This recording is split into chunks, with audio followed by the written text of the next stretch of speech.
Hey, thanks for listening to our podcast. If you want to listen live in the central Indiana area, you can hear us on 93.5 FM and 107.5 FM. On the Andy Moore Automotive Group hotline, he is the Colts wide receiver, and if you did not know, he scored the game-winning basket back in July in the Amp Harris-Reggie Wayne game down at the Convention Center on just an incredibly devised play, out-of-bounds play that he did. T.Y. Hilton joins us now. I still kind of look back at that game. That's one of your great moments right there, T.Y. You know, that game-winning basket right there, one of your best moments. Oh, absolutely. It was one of my best moments. It was so fun. The game was exciting. A lot of competition going, and, you know, that basket made everything so sweet. Now, I don't know. Listen, I was a little skeptical about everybody going over there and, like, piling on top of you and stuff. I was a little skeptical about that part of it, but everything else it was great. It really was. Oh, yeah, it was. I had to hurry to get off the ground before everybody jumped on me. T.Y. Hilton joins us. As best as you can explain the past 10 days and how you've been able to deal with it all. Just an all-encompassing thought on the last 10 days and how you've dealt with it. Oh, it's been a little tough, but I understood, you know, Andrew was coming from. As long as we was able to have the heart-to-heart talk, and it was cool. But, you know, first few days was rough, and as the days went by, it got better and better and better. So, you know, still in the back of my mind, but, you know, I'm doing much better. Did it shock you initially when he first told you like it did the rest of the world? Oh, absolutely. I wasn't expecting that definitely at all, but I felt where it was coming from. Yeah. I mean, obviously you play the game and you know how tough the game can be. So now, yeah, you said 10-plus days later we all move on right now. How do you feel about this team moving forward with Jacoby under center? Oh, I feel great, man. Jacoby's a guy that's put in the work, you know, put in his time, and he's ready. You know, he had all OTAs running with the ones, all training camp running with the ones, so he's ready. You know, he's been out there in preseason running with the ones. He got his reps in, and, you know, he's looking good, feeling good, and, you know, he's gaining more confidence, and we're all excited for week one. So T.Y. Hilton on the Andy Moore Automotive Group hotline. Is the offense just the same with Jacoby under center as it was when 12 was under center for you guys? No, absolutely no. None's changed. The offense stayed the same, and we're looking forward to him going out there and putting on the show. But the adjustment, is there an adjustment you make? I mean, obviously you go out there and catch balls. I mean, you run routes, catch balls, tough. There's no doubt about that. But is there a difference in the way that he throws that you adapt to compared to the way that you used to with 12? He throws with a lot of some velocity. You know, he got some sting on the ball, but he gets the ball there quickly. And, you know, he's doing a great job getting us the ball and let the playmakers work. So T.Y. Hilton, he joins us via the Andy Moore Automotive Group hotline. Listen, you're the team leader now. Do you consider yourself that? And I don't know how vocal you are in the locker room or outside it, but you are essentially the team leader. You embrace that role?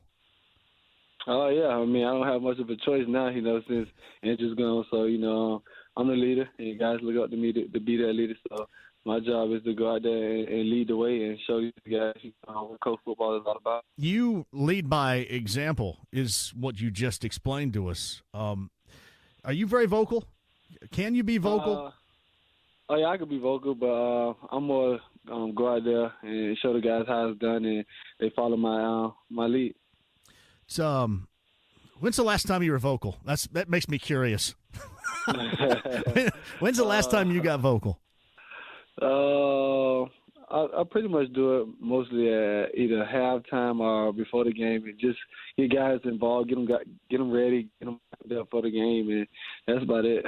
Yeah, here's T.Y. Hilton. He's on the Andy Moore Automotive Group hotline. I know that you dedicated the season to Andrew as you did, and obviously we know how you feel about that. What do you expect production-wise? I'm going to start with you and then kind of branch out with your teammates and just the offense in general. What do you expect from you as far as production this year?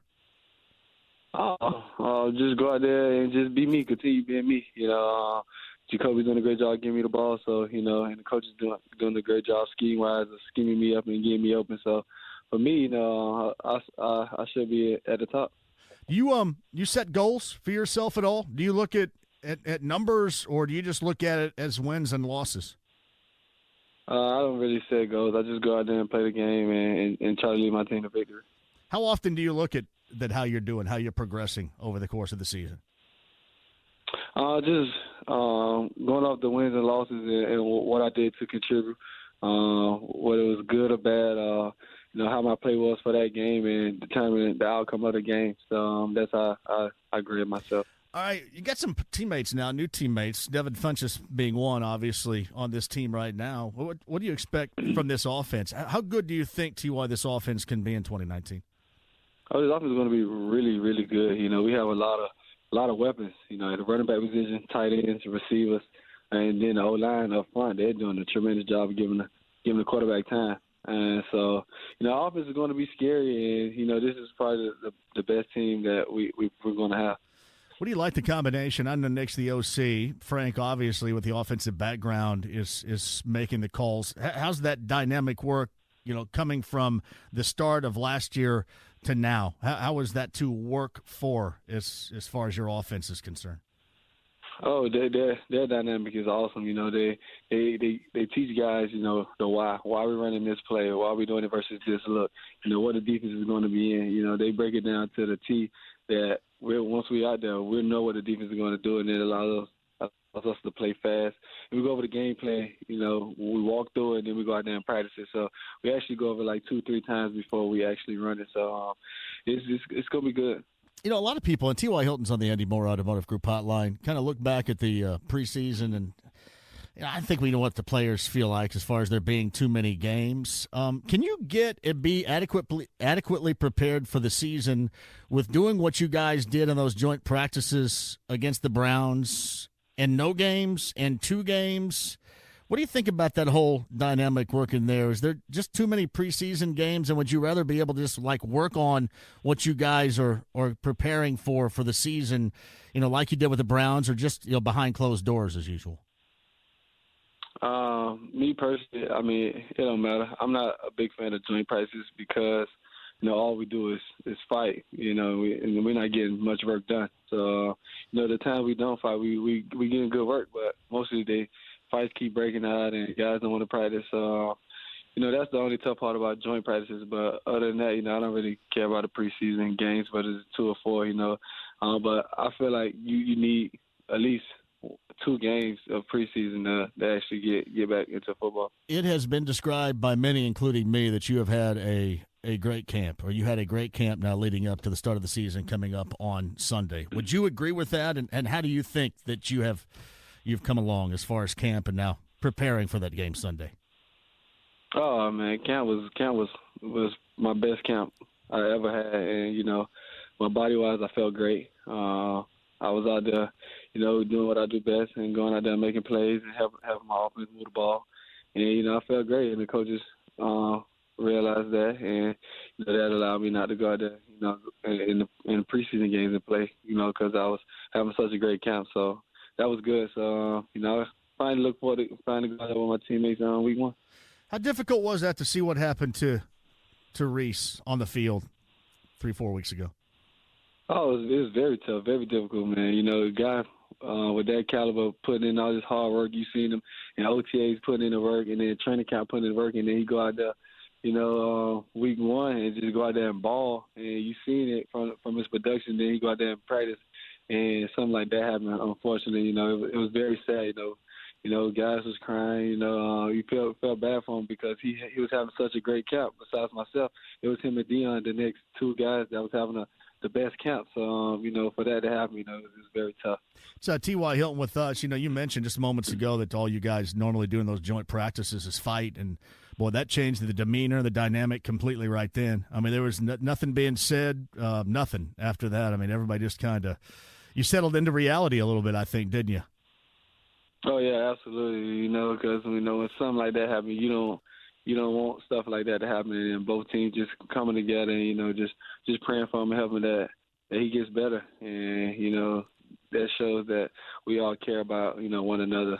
It's T.Y. Hilton with us. How difficult was last year with the injuries and playing through it as you did, still having a great deal of success, but just the overall difficulty of dealing with the injuries? Oh, it's very tough because I'm one of the guys that I don't miss much games and I don't miss practice either. So it's very tough. My body's always held up throughout the whole season. Last year was probably the first time I actually been banged up like that. Especially with having the low and the high ankle sprain on the same ankle, which is unheard of. So it was very tough. But I was able to tough it out and give my teammates everything I had on game day. And that's what you do. Were there game days in which you did play where going in, maybe you thought a couple of days prior, there's no way in hell I'm going to be able to do this? I don't know, because every game we had was a must-win game for us, and I had to go out there and play through whatever I was going through for my teammates, and that's something I was willing to do. It's T.Y. Hilton. Before I let you go, I mean, you've been here your entire career. Rarely does that happen in the NFL, or hell, for any sport for that matter. I mean, you know that. How much do you want to play your entire career in front of the fans here in Indy? Oh, I want to play my whole career here. Hopefully I go through one more contract here, and then, I'll hang it up.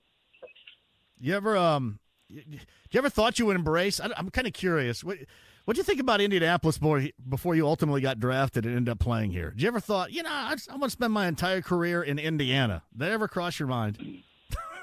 Absolutely. Once I was drafted here, I put in my mind that, I was going to give the team everything I had and let everything fall from there. And, the city loved me, they embraced me really well. And, it's awesome. I love it here. Nah, you know what? You're perfect. No, you fit perfect. And listen, sometimes it's kind of because you get people that want, I got to have this flash, and I got to be out. We got to be doing this, and it's not really how folks do it around here, or how it's done. Or you fit perfectly here. I mean, you're just a dude, man. I think people just want their athletes to be dudes, and you certainly have been that throughout your career here. I appreciate it. Seriously, though, thanks for everything you've done and being a part of this show and the season you played through a year ago. And, hell, go out and get them this year. I mean, you get to tune it up coming up on Sunday against a good team of the Chargers. I'm sure you've looked at them defensively and even missing a dude. I mean, they are legit across the football from you, aren't they? Oh, yeah, they're really good. Top down, top to bottom, they're really good. And, they're going to show that how good they are. They're at home. The fans are going to bring it. But we look forward to the challenge, man. That's what this season is all about. Hey, thanks for coming on as you always do, man. I can't appreciate you enough for doing just that. And we'll be watching coming up on Sunday, and maybe we'll track you down sometime again soon, man. Thank you very much. All right, thank you. Thanks for having me. Anytime. That's T.Y. Hilton on the Andy Moore Automotive Group hotline. Getting set for the Chargers coming up on Sunday. So we kind of,